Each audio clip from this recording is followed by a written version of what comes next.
दोस्तों, भारत के Warren Buffett यानी राजेश झुनझुनवाला ने अपनी मौत से सिर्फ 6 महीने पहले एक बात कही थी कि 4 मई यानी 4 मई के बारे में दुनिया में कोई एक्सपेक्टेशन नहीं किया जा सकता, कोई भविष्यवाणी नहीं की जा सकती। 4 मई कौन कौन थे?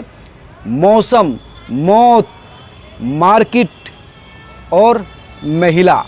वो कहते थे कि मार्केट महिला की तरह है, मार्केट रिस्क से चलता है और महिला प्यार से चलती है। उन्होंने कहा था कि जिस तरह से हर एक महिला प्रभावशाली होती है, रहस्यमय होती है, अनिश्चित होती है और नाजुक होती है, इसी तरह से मार्केट होता है। और कोई कहे कि वो इन दोनों को समझ सकते हैं तो वो बेवकूफ़ होता है। जो कहते थे कि हम मार्केट के किंग हैं, आज वो जेल में है। कोई भी व्यक्ति ये नहीं कह सकता है कि वो किसी महिला पर वर्चस्व जमा सकता है, कोई नहीं जमा सकता। और इसी वजह से मार्केट सिर्फ रिस्क के बदौलत चलता है। रिस्क के बारे में वो कहा करते थे कि मैं इतना रिस्क लेने के लिए हर वक्त तैयार रहता हूँ कि मैं अपनी पत्नी के हाथ की चूड़ियाँ भी गिरवी रख कर निवेश कर सकता हूँ। और इस रिस्क की बदौलत ही वो आज दुनिया के 440वें रिचेस्ट पर्सन थे। वो भी तब जब 1985 में उन्होंने सबसे पहला निवेश किया था, वो भी अपने भाई के क्लाइंट से सिर्फ 5000 रुपये उधार लेकर।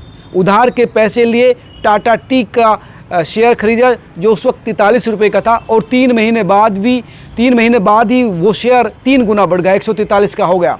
यानी 3 गुना उन्होंने अपने रिस्क की बदौलत कमा लिया और इसके बाद उन्होंने पीछे मुड़कर नहीं देखा। इनके पिताजी इनकम टैक्स ऑफिसर थे, मार्केट में निवेश किया करते थे, वहीं से इनको भी मार्केट के बारे में इंटरेस्ट सूझा और इसके बाद इन्होंने भी मार्केट में निवेश करना शुरू कर दिया। लेकिन कभी भी ये नहीं कहा कि वो मार्केट के बारे में समझते हैं। वो सिर्फ यही कहते थे कि मुझे रिस्क लेना अच्छा लगता है। 2022 में इसी अगस्त को उन्होंने अपनी जो एविएशन कंपनी आकाशा लॉन्च की थी। वो भी तब जब एविएशन सेक्टर में डाउनफॉल जा रहा था, हर एयरलाइंस डूब रही थी।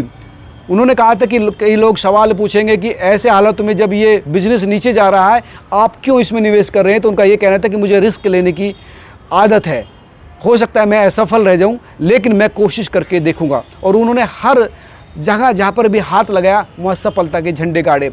मार्केट के अलावा उन्होंने फिल्मों में भी पैसा निवेश किया था, फिल्मों के भी बड़े शौकीन थे वो। उन्होंने श्रीदेवी की फिल्म इंग्लिश विंग्लिश, समिताभ और की एंड प्रोड्यूस की थी, इनमें पैसा लगाया था। 10 करोड़ में बनी थी इंग्लिश विंग्लिश और 100 करोड़ से भी ज़्यादा इस फिल्म ने कमा कर दिया था। कई फिल्मों में इन्होंने निवेश किया, लेकिन वो एक बात को लेकर शायद अपनी ज़िंदगी में सबसे ज़्यादा अफसोस उन्हें इसी बात का था कि वो डायबिटिक होने के बाद भी पीते थे। वो कहते थे कि मैं मछली की तरह पीता हूँ और मैं अपने आप को अनुशासित करना चाहता हूँ। मैं चाहता हूँ कि मैं अपने बच्चे, जो 2 बच्चे थे, आर्यमान और आर्यवीर, जो 2010 में ही पैदा हुए थे, मैं चाहता हूँ कि मैं उनको 25 साल का जवान होता हुआ देखूँ। लेकिन ऐसा नहीं हुआ। वो आज सिर्फ 12 साल के हैं। उनके 3 बच्चे हैं, एक बेटी है निष्ठा, वो कुछ बड़ी है, और दोनों ये जुड़वा जो बच्चे हैं आर्यवीर और आर्यमान, वो इस वक्त 12 साल के हैं। क्योंकि डायबिटिक थे और लगातार अभी कुछ दिन पहले हॉस्पिटल से आए थे, व्हील चेयर का इस्तेमाल करते थे, लेकिन व्हील चेयर पर भी ज़बरदस्त एनर्जी थी, मस्त रहते थे। व्हील चेयर पर भी एक उनका वीडियो है जो कजरारे कजरारे गीत पर वो डांस कर रहे थे। इतने जिंदा दिल थे कि किसी से भी कैसे भी हालत में मिलने चले जाते थे। कहते थे कि मैं हाफ में ही ऑफिस चला जाता हूँ। वित्त मंत्री से मिलने के लिए चप्पल पहनकर चले जाते हैं। एक पिछले दिनों वीडियो आई थी जो प्रधानमंत्री से जब वो मिलने गए थे, तो एक मैली कुचली शर्ट जो जगह जगह से मुड़ी तुड़ी थी वो पहने हुए थे। प्रधानमंत्री खड़े थे और वो बैठे थे। जब उनसे पूछा इंडिया टुडे कनक्लेव में कि आप पीएम से मिलने ऐसी गंदी शर्ट पहनकर क्यों चले गए, तो उनका कहना था कि यार मैंने शर्ट के प्रेस के लिए 600 रुपये खर्च किए थे, लेकिन मैं क्या करूँ कि उसकी हालत ऐसी हो गई। जब सवाल उनसे पूछा गया कि प्रधानमंत्री से आपने क्या बातें की, तो उन्होंने मुस्कुराते हुए कहा कि कोई ये बता सकता है कि सुहागरात को उनकी पत्नी के साथ क्या क्या बातें हुई थी। यानी इतने जिंदा दिल व्यक्ति थे, हर पल को जिंदा रहते हुए जीना चाहते थे। उनसे जब पूछा गया कि आपके शेयर सिर्फ 18 महीने में बहुत रॉकेट की स्पीड से बढ़े और इतना बड़ा पैसा आपने कमा लिया, कैसा लगता है? उन्होंने कहा कि कुछ खास नहीं, मैं अपनी बैलेंस शीट नहीं देखता, पैसे को लेकर मेरे मन में कोई इच्छा नहीं है। अगर मेरे पास जितना धन है उसका सिर्फ 10% होता, मैं उसी तरह से जिंदगी जीता, ऐसे ही कपड़े पहनता, वैसे ही गाड़ी चलाता, ऐसे ही घर में रहता और इसी तरह से विस्की पीता।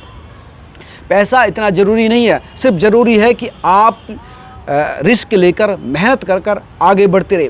1985 में जो व्यक्ति सिर्फ 5,000 के निवेश से आज 40,000 करोड़ रुपए जैसी बड़ी मार्केट वैल्यू कमाए, तो आप समझ सकते हैं कि उसका जो माइंड था, उसकी जो स्ट्रेटेजी थी वो किस लेवल की थी। लेकिन वो साफ कहते थे कि उनको औरत और मार्केट दोनों से प्यार है, लेकिन दोनों प्यार से और रिस्क से ही चलती है।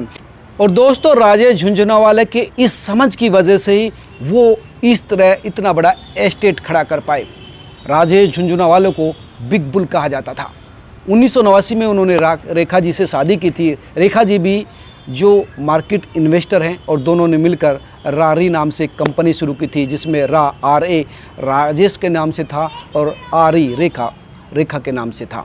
और इन दोनों ने कई कंपनियों में, करीब 32 कंपनियों में इन्वेस्ट कर रखा था, और जिस कंपनी वो इन्वेस्ट करते थे उससे ही काफ़ी बड़ा पैसा वो लेते थे।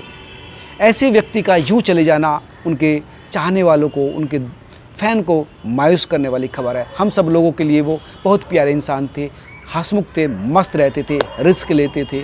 और उन लोगों के लिए भी क्षति है जो उनके जीवन से कुछ सीखते थे, किस तरह से रिस्क लेकर तमाम चीज़ों को पीछे छोड़कर आप विजेता साबित हो सकते हैं। वो राजेश झुनझुनवाला की ज़िंदगी से सीखने को मिलता है।